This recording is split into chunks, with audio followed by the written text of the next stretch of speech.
Krishna, Radhe Radhe. Swati cooking লাইফস্টাইলে সবাইকে স্বাগত। আজকে দ্বাদশী। আজকে আমার গোপাল সোনাদের দেখো কত সুন্দর লাগছে। সবাই সেজে বসে আছে গোপাল সোনারা। আজকে গোপাল সোনাদের ভোগ নিবেদন করেছি। দেখো, ভোগের মধ্যে আছে অন্ন, ছানা ভাজা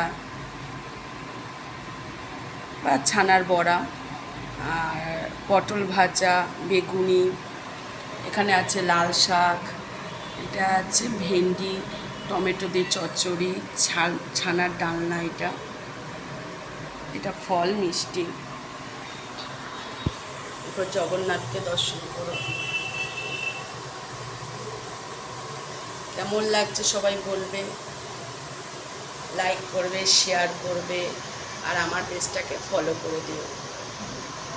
হরে কৃষ্ণ, রাধে রাধে।